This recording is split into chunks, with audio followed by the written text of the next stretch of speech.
Ang programang ito ay rated SPG, striktong patnubay at gabay ng magulang ang kailangan. Maaaring may masiselang tema, lengguwahe, karahasan, sexual, horror o droga na hindi angkop sa mga bata. Kasi po, ilang piraso din binili ko nito eh. Boss, hindi naman natin binili ito eh, di ba?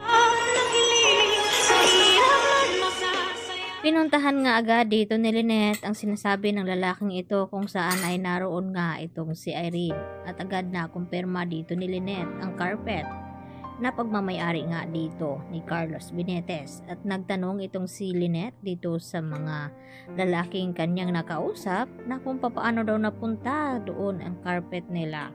At dito sumagot ang lalaking ito na baka nagkakamali lang daw siya dahil iilan daw ang kanyang nabili ng mga carpet na ito. At sakto nga lumabas naman ang kasamahan ng lalaki at dito na sinabi na hindi naman daw nila ito binili. At natagpuan daw nila ito kasama doon sa babaeng itinapon nga sa ilog. At dito nga na inilabas ni Lynette ang kanyang cellphone at ipinakita ang larawan ng babaeng ito.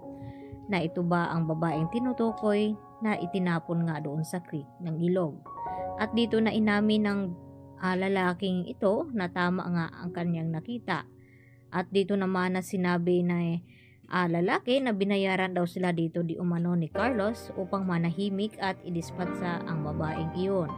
Subalit hindi pa nga nila ito na-dispatsa ay agad ngang dumating itong si Lynette upang makita nga itong si Irene.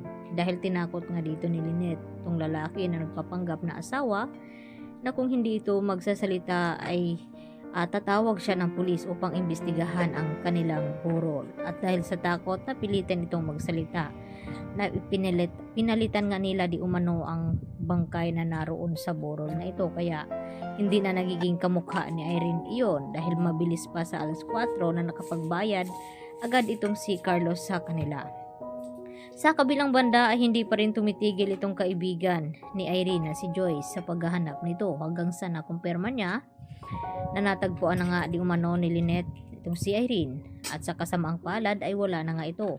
At kinalulungkot naman na malaman ni Joyce na kung bakit humantong sa ganun ang kanyang kaibigan na alam niya na mabait naman daw ito at wala nagiging kaaway, o malabo naman na sinabi ni Carlos na hinahabol daw ito ng mga inutangan niya dahil hindi naman daw nabaon sa utang itong si Irene.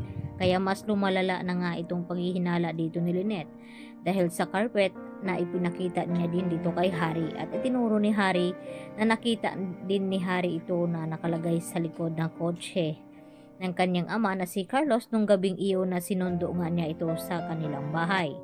At dito naman na sinabi ni Carlos noon kay Harry na ipapa-laundry clean niya nga itong carpet, subalit ay hindi nga na laundry dahil ito ay binalot dito si Irene sa loob at itinapon nga diyon sa ilog. Samantala, labis naman na nag-aalala ngayon itong si RJ dahil sa nalaman niya dito kay Annalyn na magbabakasyon daw di umano itong si Carlos at Lynette. At dito nga na sinabi ni RJ kay Annalyn na dapat hindi pinayagan ni Annalyn na sumama itong si Lynette kay Carlos dahil tila may pakiramdam ito na nasa loob ang kulo ni Carlos dahil sa kinausap siya dito ni Irene at sinabi kay RJ na marami pa daw silang hindi alam sa tunay na ugali nito. At nagdududa nga itong si RJ ngayon na dapat makausap niya itong si Irene at mahanap dahil siya lamang ang makakasagot sa kanyang mga katanungan tungkol sa tunay nga na pagkatao dito ni Carlos. At ngayon nga ay nalaman na nga nila na wala na nga itong si Irene at mas lalong nagulat itong si RJ dahil paano daw nangyari iyon na hindi naman daw nagkaroon ito ng kaaway. At ganoon din itong si Annalyn na naghinala na rin siya dito sa kinikilos ni Carlos dahil sa tingin nito ay hindi nga ito mapakali at natulala nga ito palagi at hindi rin makausap dahil sa init ng ulo nito.